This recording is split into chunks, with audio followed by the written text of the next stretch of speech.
മക്കളെ എല്ലാവർക്കും നമസ്കാരം. ഇന്ന് ഞാൻ നിങ്ങളുമായിട്ട് ഷെയർ ചെയ്യുന്നത് ഒരു സോഫ്റ്റ് ഗോതമ്പ് പുട്ടിൻ്റെ റെസിപ്പിയാണ്. എല്ലാവർക്കും ഉണ്ടാക്കാൻ അറിയാം, എങ്കിലും ഞാൻ ചെയ്യുന്നത് രാവിലെയും ഉച്ചയ്ക്കും വൈകിട്ടും ഏത് സമയത്തും ഇത് സോഫ്റ്റായിട്ട് തന്നെ ഇരിക്കുന്ന ഒരു പുട്ടാണ്.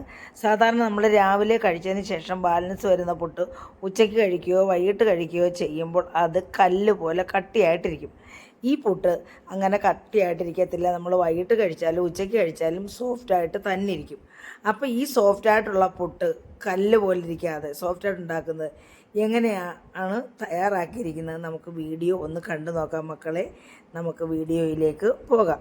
മക്കളെ, അതിനായിട്ട് ഞാൻ ഗോതമ്പൊടി എടുക്കാൻ പോവാണ്. ഇതാണ് ഗോതമ്പൊടി, നമ്മൾ പൊടിച്ച ഗോതമ്പൊടിയാണ്, ഉണക്കി പൊടിപ്പിച്ച ഗോതമ്പൊടി. അത് ഞാനൊരു ചീനിച്ചട്ടിയിലേക്ക് മാറ്റുകയാണേ. പൊടി ഞാൻ ഒരു 2 പുട്ടിനുള്ളതാണ് എടുക്കുന്നത് കേട്ടോ. 2, 2.5, 3, കാരണം നമ്മുടെ പട്ടിയും കാക്കയും പൂച്ചയൊക്കെ ഉണ്ട്, അവർക്ക് കൂടെ കൊടുക്കും. ഞാൻ കാക്കയ്ക്കൊക്കെ കൊടുക്കാൻ വേണ്ടി പുട്ട് ഭയങ്കര ഇഷ്ടം അവർക്ക്. അപ്പോൾ ഞാനൊരു 3 കുറ്റി പുട്ടിനുള്ള മാവ് എടുക്കുകയാണ്. അപ്പം ഇത് നമുക്കിനി വറുത്തെടുക്കണേ. അപ്പോൾ ഇത് ഞാനൊന്ന് വറുത്തെടുക്കട്ടെ. മക്കളെ, നമ്മൾ ഗ്യാസ് കത്തിച്ചു. നമ്മുടെ ഈ ഗോതമ്പ് വറുത്തെടുക്കുകയാണ്. നമ്മൾ ചൂടായ ചട്ടിയിലോട്ടിട്ടാൽ കരിഞ്ഞു പോകും. അതുകൊണ്ട് നമ്മൾ ചട്ടി ചൂടാവുന്നതിന് മുമ്പ് തന്നെ ഉണങ്ങിയ ഏതെങ്കിലും നമ്മൾ ഫ്രൈ പാൻ ആയാലും ഏതിനായാലും ഉണങ്ങിയിരിക്കുമ്പോൾ തന്നെ നമ്മൾ ഇട്ട് കൊടുത്ത്, അപ്പോൾ ഈ നമ്മുടെ പാത്രം ചൂടാകുന്നതനുസരിച്ച് നമ്മുടെ ഈ പൊടിയും ചൂടാകും, അല്ലെങ്കിൽ പൊടി കരിഞ്ഞു പോകും കേട്ടോ. അപ്പോൾ ഞാനിതൊന്ന് വറുത്തെടുക്കട്ടെ മക്കളെ. ഈ ഇങ്ങനെ ഉണ്ടാക്കാൻ അറിയാമായിരിക്കാം, പക്ഷെങ്കിൽ അറിയാൻ വയ്യാത്ത കുഞ്ഞു മക്കൾക്കാണ് ഞാനിത് ചെയ്ത് കാണിച്ചു കൊടുക്കുന്നത് കേട്ടോ. അവർക്കൊക്കെ നല്ല പോലെ നമ്മൾ കൈവിട്ടാൽ ഇത് കുറേ നൈസ് പൊടിയാണ്, കരിഞ്ഞു പോവും, എല്ലാവർക്കും അറിയാം, എങ്കിലും ഞാൻ പറയുകയാണ് കേട്ടോ. അപ്പോൾ ഇതിങ്ങനെ ഇളക്കി ഞാനൊന്ന് വറുത്ത് മൂപ്പിച്ചെടുക്കട്ടെ. അപ്പോൾ മക്കളെ, നമ്മുടെ മാവ് മൂത്തിട്ടുണ്ട്, ഗോതമ്പൊടി മൂത്തിട്ടുണ്ട്. ഇത് കുറേ സമയം എടുക്കും കേട്ടോ ഇത് മൂപ്പിച്ചെടുക്കാൻ. ലോ ടു മീഡിയം ഫ്ലെയിമിലിട്ട് വേണം ഇത് മൂപ്പിക്കാനായിട്ട്.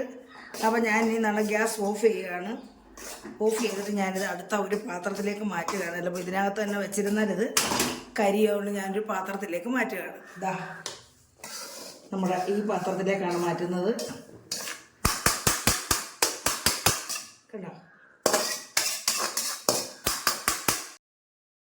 അപ്പോഴേ നമ്മുടെ ഈ ഗോതമ്പ് പൊടി ഇവിടെ ഇരുന്ന് തണുക്കട്ടെ. ഈ സമയത്ത് നമുക്ക് ഈ ഗോതമ്പ് പൊടി നനയ്ക്കാനുള്ള വെള്ളം തിളപ്പിക്കാം. ഞാനിത് തിളച്ച വെള്ളത്തിലാണ് ഈ പൊടി നനയ്ക്കുന്നത്.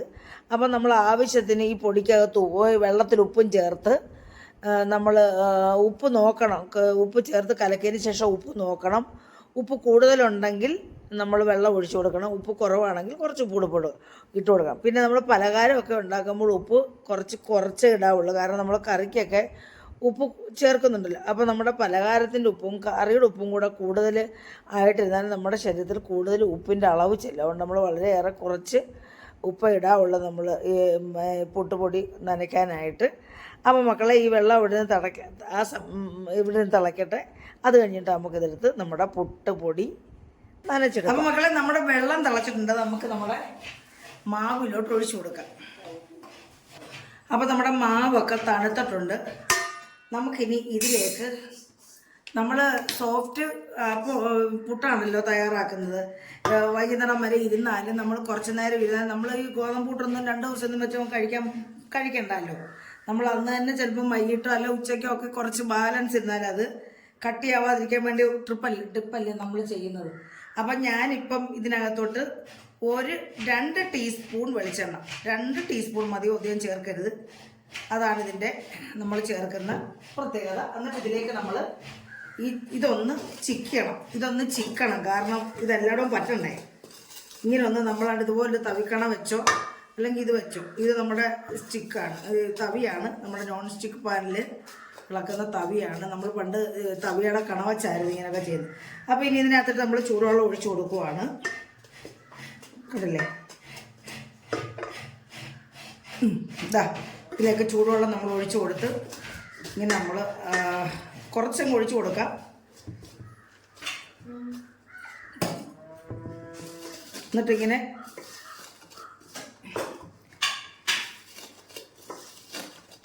ചൂടായതുകൊണ്ടാണ് ഞാൻ കൈ ഇടാത്തത് കേട്ടോ. എന്നിട്ട് ഇങ്ങനെ നമ്മൾ ഉടച്ചുടച്ച് കൊടുക്കുക. എന്നിട്ട് നമ്മൾ കൈ കൊണ്ട് തണുത്ത് കഴിയുമ്പോൾ ഇങ്ങനെ ചൂടുണ്ട് കേട്ടോ.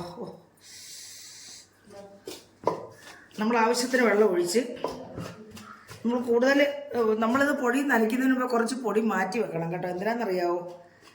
ചിലപ്പം വെള്ളം കൂടിപ്പോയാൽ നമുക്ക് ശകലം കൂടെ ചേർക്കണ്ടേ. ഈ വറുത്ത പൊടി നമുക്ക് പച്ചപ്പൊടി ചേർക്കാൻ പറ്റത്തില്ല, വറുത്ത പൊടിയെല്ലാം ചേർക്കാൻ പറ്റത്തുള്ളൂ. അപ്പം നമ്മൾ കുറച്ച് പൊടി എടുത്ത് മാറ്റി വെച്ചിട്ട് ഇങ്ങനെ നനയ്ക്കാവുള്ളൂ. കുറച്ചുകൂടെ ഒഴിച്ച് കൊടുക്കാം.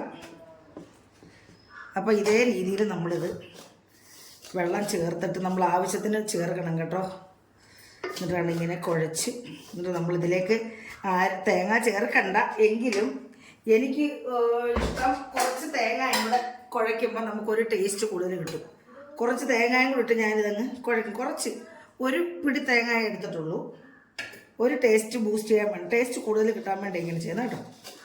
അപ്പോൾ ഇങ്ങനെ എടുത്തു നമ്മൾ. എന്നിട്ട് വേണ്ട ബാക്കി ഇത് നമ്മളിപ്പോൾ ചെറുതായിട്ട് തണുത്തിട്ടുണ്ട്. നമ്മളിങ്ങനെ ഒന്ന് കണ്ടില്ലേ, നമ്മുടെ മാവിനകത്ത് അധികം വെള്ളമൊന്നും ആയിട്ടില്ല, പരുവത്തിനുള്ള വെള്ളമേ ആയിട്ടുള്ളൂ.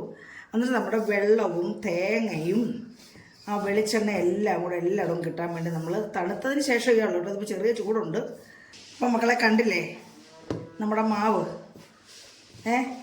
പുട്ടിൻ്റെ മാവ് ദാണ്ട് ഇതേ രീതിയിലാവണം കണ്ടോ. നമ്മൾ ഇങ്ങനെ എടുക്കുമ്പോൾ ദാണ്ട് ഇങ്ങനെ ആവണം കണ്ടോ. ഇതേ രീതിയിൽ ഉണ്ട പിടിക്കാൻ നമുക്ക് കിട്ടണം.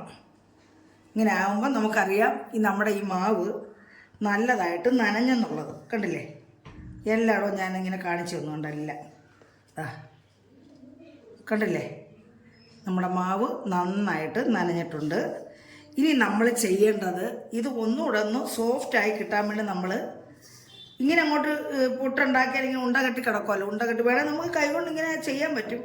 നമ്മൾ അരിപ്പൊടിയൊക്കെ അങ്ങനെ ചെയ്യും. പക്ഷേ അരിപ്പൊടി ആയാലും ഞാൻ ഇങ്ങനെ ചെയ്യാറില്ല, മിക്സിക്കകത്തിട്ട് ഒന്ന് ക്രഷ് ചെയ്യും. അപ്പോൾ ഇതിനി നമുക്ക് മിക്സിക്കകത്തിട്ടൊന്ന് ക്രഷ് ചെയ്ത് കൊണ്ടുവരാം. അപ്പം നമ്മുടെ ഇതെല്ലാം അങ്ങ് മാറി നല്ല സോഫ്റ്റായിട്ടുള്ള പുട്ടാകും.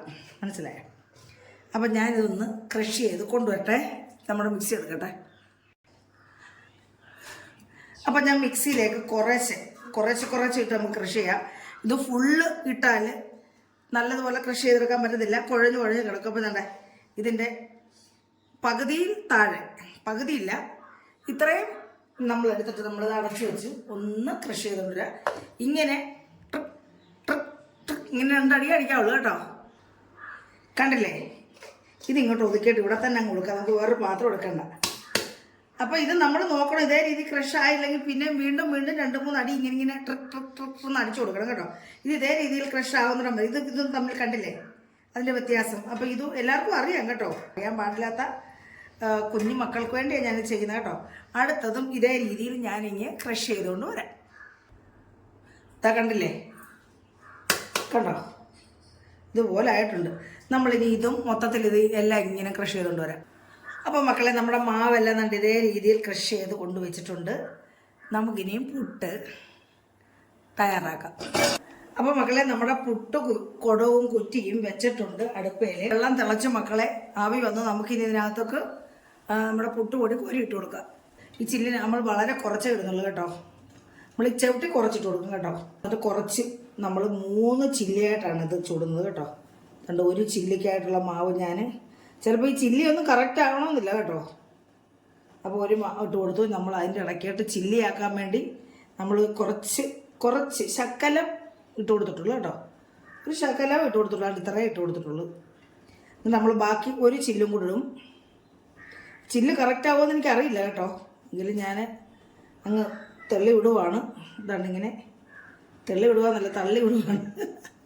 നമ്മൾ ഈ ഗോതമ്പ് പുട്ടൊക്കെ ആകുമ്പോൾ ഒരു ടേസ്റ്റ് വേണമല്ലോ. അപ്പം നമ്മൾ അതിനകത്ത് ഒത്തിരി തേങ്ങയൊക്കെ ചേർത്ത് കൊടുക്കണം കൂടുതൽ. അപ്പോൾ ഞാനിതും കൂടെ ഇട്ട് കൊടുക്കുവാണ്. ഇതിപ്പോൾ കറക്റ്റ് ആയിട്ടില്ല കേട്ടോ. അപ്പോൾ ഇതിങ്ങനെ ഒന്ന് അമക്കും കേട്ടോ. നമുക്ക് ചെറിയ പുട്ട് മതിയെങ്കിൽ അതനുസരിച്ച് പുട്ടുണ്ടാക്കാം. ഇതിപ്പോൾ ഞാൻ സാധാരണ 2 ചില്ല ഇടത്തുള്ളൂ. ഇതിപ്പോൾ 3 ചില്ല ഇട്ടതാണ് കേട്ടോ. അപ്പോൾ ഞാനിത് അടുപ്പിൽ വെച്ചു ഉടച്ചു വെക്കാം. ഇനി ആവി വരട്ടെ. അപ്പോൾ പുട്ട് വേകുമ്പോഴത്തേനും നമുക്കൊരു കറി വേണം. ഞാനത് കറി തയ്യാൻ കടലക്കറിയാണ്. അതൊന്ന് റെഡിയാക്കട്ടെ. പുട്ട് അവിടെ നിന്ന് വേവട്ടെ. അപ്പോൾ നമ്മുടെ പുട്ട് വെന്തു കണ്ടില്ലേ, ആവിയൊക്കെ വന്ന് ഞാനിത് കുത്താൻ പോവാണ്. അപ്പോൾ നമ്മുടെ പുട്ട് പാത്രത്തിലേക്ക് മാറ്റാം, കുത്തി ഇടാം. അപ്പോൾ കണ്ടില്ലേ, നമ്മുടെ നല്ല സോഫ്റ്റ് ഗോതമ്പ് പുട്ട് ഇവിടെ റെഡിയായി. ഇതേ രീതിയിൽ ബാക്കി 2 പുട്ടും ഇതേ രീതിയിൽ റെഡിയാക്കി എടുക്കാം. അപ്പം മക്കളെ, നമ്മുടെ സോഫ്റ്റ് പുട്ട് ഇവിടെ റെഡി ആയിട്ടുണ്ട്. ഇത് ചെവിട് തിരിഞ്ഞിരിക്കുവാണേ.